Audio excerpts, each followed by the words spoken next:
Hey, this is Adam with Jackson Egg Company, and today I wanted to tell you how and why we set up our lights the way that we did. So here it is.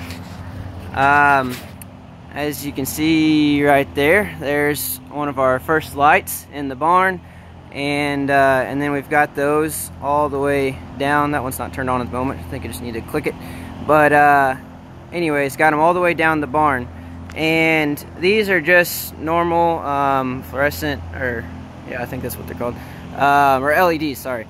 LEDs, we went with that to save some energy costs. You can do incandescent, and surprisingly, all these things do have an impact. There's research, all kinds of research on what is best for the birds, but LEDs are a very good choice, and they do save energy, so that's what we went with.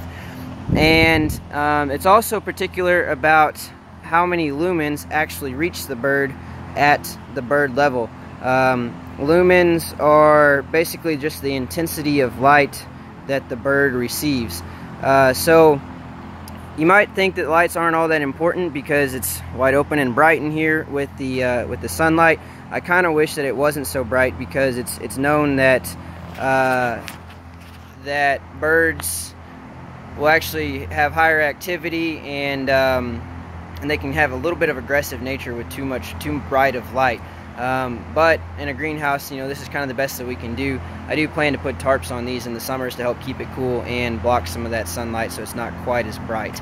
But the lights are really important because we can't always control the day length. Of course, we can't control it at all, actually. And but with lighting, we can sort of control the day length. So we want these lights to come on so that we can extend the day length at times, and manage that in a way that the birds don't drop off of production, because birds they lay according to the amount of light.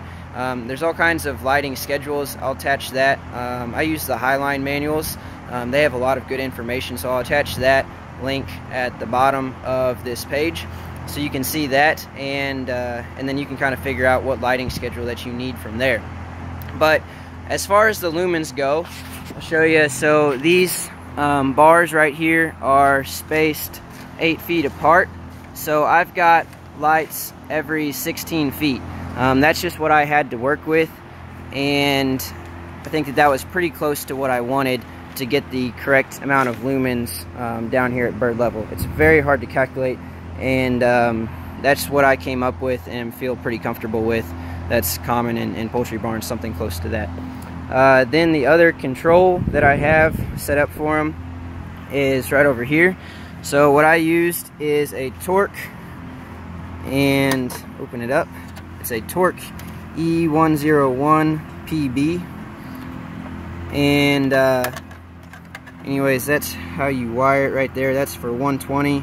This is the, let me see, this is the inbound, this is the outbound, and then you have to have some jumper wires.